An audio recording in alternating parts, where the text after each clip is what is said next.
I just feel like people are just looking at any which way they can cut costs. So the report really showed, as we've spoken about, that interest in solar. Some lenders even prioritise climate-friendly features and actually discount home loans. How efficient are Australian homes when it comes to energy? Do we actually care about it if our houses are performing at their peak, or do we only start to care about it when it saves us money? I'm really excited for this episode as we dive into the PropTrack Origin Australia Home Energy Report, which talks to what buyers and renters really want when it comes to housing sustainability. Joining me today is Eleanor Creagh, one of PropTrack's analysts that worked on the report, and Catherine Anderson, the General Manager of Marketing at Origin Energy. Eleanor, I really want to set the scene here before we get into it. What do we actually mean by energy efficiency in the home?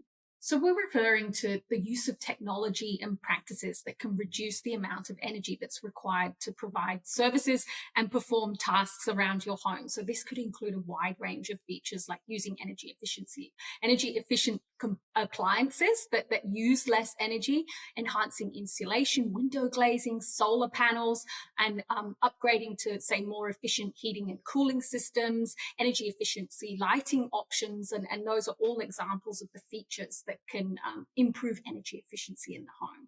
Catherine, you work at one of Australia's biggest suppliers of energy. How energy efficient are Australian homes, like existing homes versus new builds? Definitely there's a difference. So, a new build will follow the more modern building standards. And then for those of us who've lived in older homes, they can naturally be more drafty or the insulation's not quite as good. So there's a huge amount of variety.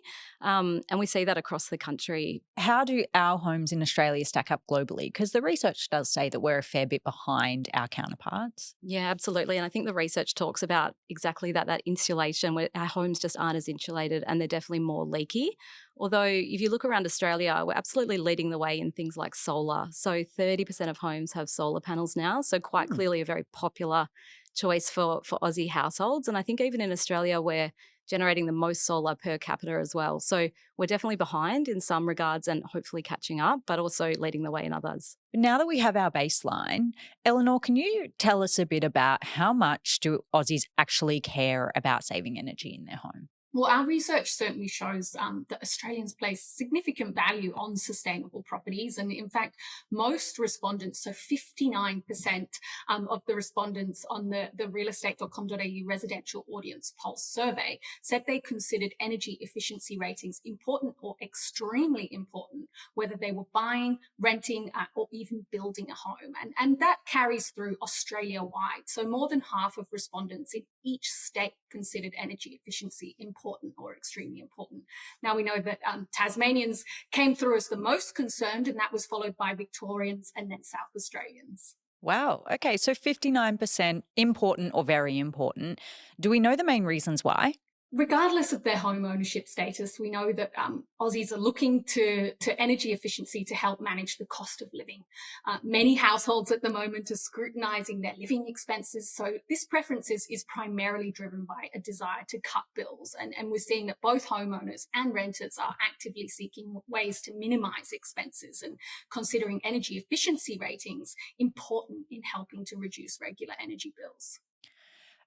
Does the 59%, does it differ between renters and buyers, or is it a bit same? They both kind of see that energy saving need equally as important? There's a bit of a breakdown here. So we know that 77% of buyers and 72% of renters consider energy efficiency ratings important, but interestingly, when we break that down a bit more, a notable 33% of renters deem energy efficiency ratings extremely important. Now that's in contrast to just 21% of buyers. Now we know we're in the midst of a cost of living crisis and the price of many goods and services has really surged, and improving energy efficiency in the home is one way to reduce those bills over time. Renters are in particular facing incredibly tough conditions, and rental prices have surged. Rental affordability is at a record low.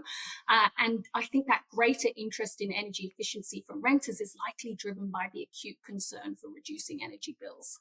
Why do we think bill shock is bigger than ever before? Yeah, I think exactly what Eleanor's spoken about. It's just that time, this cost of living, Australian households are feeling it so heavily across so many bills, and for sure energy is a really key part of that. When you talk about bill shock, that idea of getting like a really shocking bill at the end of a month or at the end of Mm, a quarter, mm. one of the best things that we talk to people about doing is making sure you've got a smart meter at your property. So if you don't have one, you can just chat to your energy retailer and sort one out. If you do have one, what that means is we can show you every day how much energy you're using at home and what it's costing you. If you want to look at it every day, you can. But if you want to look at it every week or whatever makes sense for your household, it can help with that budgeting. One of the things we also notice is for when people move home. So if you move home and you were in a house for a while and you understood how much you're paying each month on your bill, you move to a new house, it might be older, it might use a different sort of source of heating. So when you do get into that new property, trying to get an understanding of like, well, how does my energy usage impact my bill each day? And the smart meter data is that first port of call. So using that data to try and reduce that feeling of shock when a bill does come in is sort of the first tip. The desire to become more energy efficient is cost of living driven. And I just feel like people are just looking at any which way they can cut costs, whether it's through energy or whether it's through something else. But that tool's so awesome for helping to create a budget and stick within your budget. So that connection between optimizing your home and saving money is very clear by now. But the question I want to know is, do they also care about the environment? Yeah, I think we saw that. And we saw it probably more heavily in people in their 40s, in particular, having a real concern around sustainability. But even people who are opting for solar panels, I think the first port of call is you're going to save money on your energy bill. But the second port of call is that it is actually going to reduce your house's environmental footprint as well. So we saw some interest, but I think as Eleanor mentioned earlier, a lot of these energy efficiency, whether it's an appliance, whether it's solar panels, or whether it's just trying to use a $8 door snake to stop drafts escaping from your house. It's really driven around helping you reduce your bill as that first priority.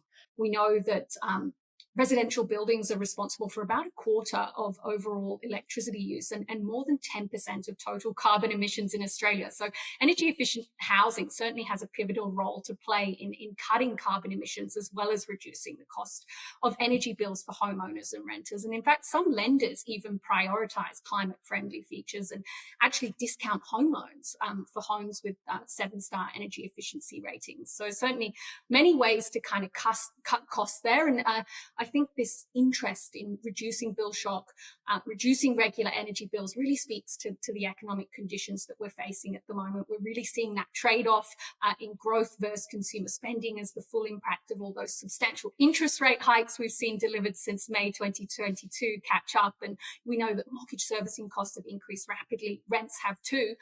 And people have to keep spending on essentials. So things like electricity, rent, food, and that sort of thing. And they're really cutting back on things like cafes and restaurants spending, clothing, those things that are not essential. So it really makes sense that with those budgets, household budgets being pinched and squeezed like they are, that many would try and reduce the cost of things that they really have to keep spending money on, like energy bills. Really interestingly, a substantial 85% of buyers and 67% of renters, they did express a keen interest in having solar panels installed. Catherine, you touched on it before, but are you seeing solar really take off with your customers at Origin? It's absolutely already taken off. Like even just looking across Australia, that 30% of homes already, and we see that with our customers as well. What we're seeing now is increased interest in batteries, and we think as batteries kind of come down that cost curve, you'll see them as much more commonplace.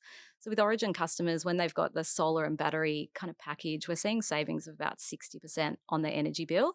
And then there's obviously the environmental benefits as well. So solar has well and truly taken off, and we're seeing batteries following. What's a solar battery? Can you just explain that to us? So you'll have the solar panels on your roof and then Yep. you'll have a battery installed. And so what that means is, during the day when it's sunny, you're able to generate energy on your roof via your solar panels. Mm-hmm. If you're not home to use it, it can be stored in the battery. So when you get home at, 6 o'clock and turn everything on and start using your appliances, you're able to use that energy that was generated during the day. So it's just an additional benefit to get more value out of the solar panels as well. So if they're reducing that bill shock kind of around that 60% mark, which is pretty massive, do you think that this is the solution?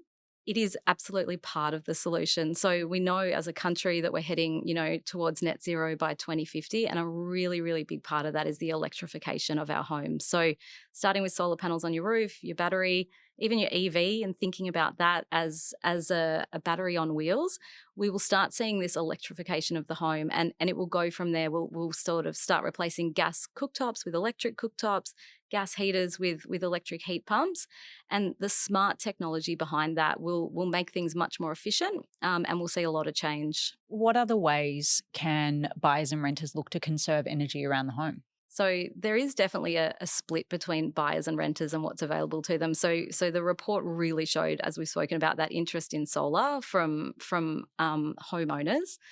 For renters, it's more things that I guess are available to them within their control and things that they can move with them as well. So we saw renters really interested in things like efficient lighting, draft proofing their homes, but even appliances. So if your budget can stretch to it, getting the most efficient energy appliance, and that's something you can take with you to your next rental property as well and keep getting those benefits.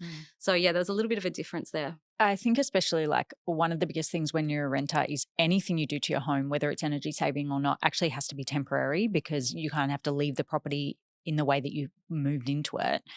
Apart from things like energy efficient appliances, which are easily movable, is there anything else that renters can do specifically to reduce energy usage in the home that is of a temporary and movable nature? We often focus really in on like sort of winter and summer times because that's when you see those spikes in energy. So the advice we give people is, if possible, during winter, keep your thermostat at about 18 to 20 degrees. So every degree above that is an additional 10% of energy usage. So changes like that, people can really start to see the benefit on their bills.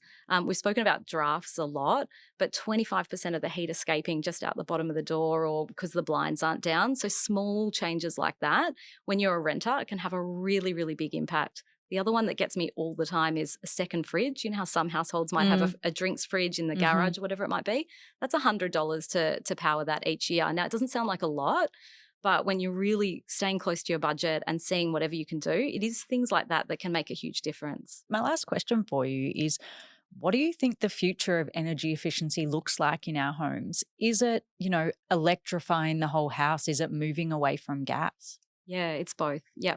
So we're already seeing this starting. Obviously, it requires investments from homeowners. So it's not an instantaneous thing, but the way that households interact with their energy will change completely. There'll be a lot of smarts behind the scenes that will help, appliances in your house. They'll be able to use energy when it's cheaper and cleaner, and it'll all happen almost without us knowing. But there will be a lot of change. So we'll absolutely see that electrification of homes rolling out and that reduction in the reliance on gas as the whole energy system really transforms in Australia. We've got a lot of change ahead of us. You mentioned Australia's desire to be net zero. Was it by 2050? Yeah. How do you think we're going for the target? I think it's challenging, but I think, there's so much interest and awareness. And even in this report, people are thinking about their homes and what they can change. And there's a lot of smart minds working on how we hit that target. So I think we need to stay really positive and we will get there as a country. Just interested in, like you said, people's desire to kind of make their impact bigger and better. Do you think us hitting the target is going to rely on everybody playing really small parts that adds up to collectively quite a big part? Or do you think there's something else?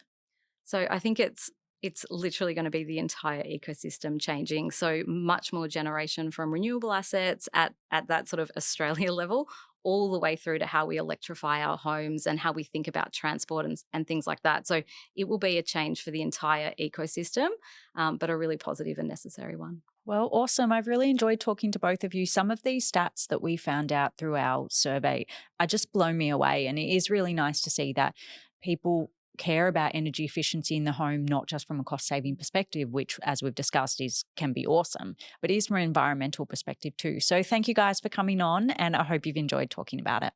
Thank you. Thank you for having me.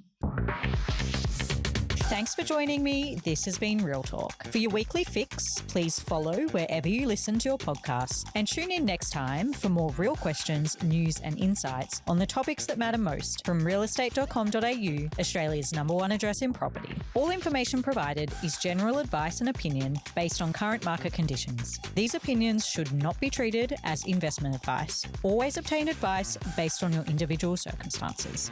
Real Talk acknowledges the traditional custodians of country throughout proud Australia and their connections to land, sea, air and community.